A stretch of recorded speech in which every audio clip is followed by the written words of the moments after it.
तो पुण्यात्माओं देख उस दुष्ट आत्मा ने, अब ये ज्ञान की कमी, हम किसी को श्राप देते हैं क्योंकि पूर्व भक्ति का धन होता है, उसका श्राप भी फल जाता है। अब तो सारे नकली हो लिए, किसी श्राप फले ना किसी आशीर्वाद फले, खाली हैं सब।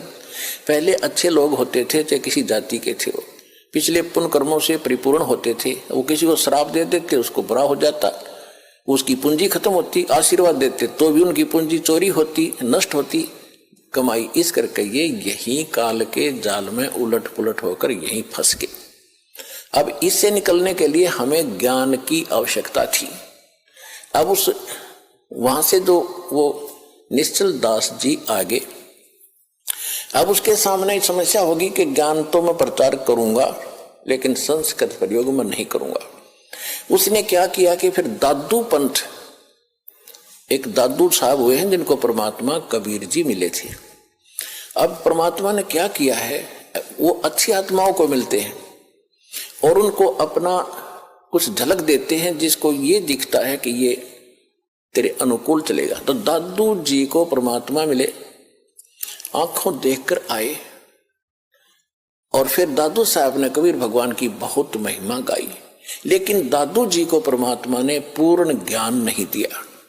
इसलिए नहीं दिया कि उस पंथ के लोग भी आज फिर वही गीत गा रहे होते जो आज हमने बताना था। लेकिन ये जरूर पक्का करवा दिया कि जो काशी में जो धाणक थे वो परमात्मा है, जो बनारस में आए हुए थे वो मेरे सतगुरु वही है। जिन मुझको निज नाम दिया सोए सतगुरु हमारे, दादू दूसरा कोई नहीं ये कबीर सिरजनहारे। उन्होंने एफिडेविट दे दिए, विटनेस बन गए कबीर भगवान के।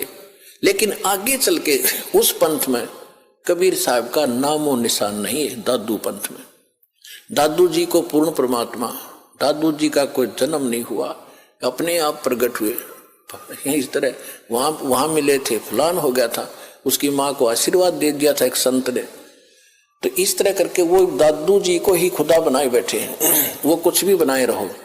फिर निश्चल दास जी ने वहां दीक्षा ली। दीक्षा लेकर के फिर संत वाणी में एक निश्चल ग्रंथ बनाया।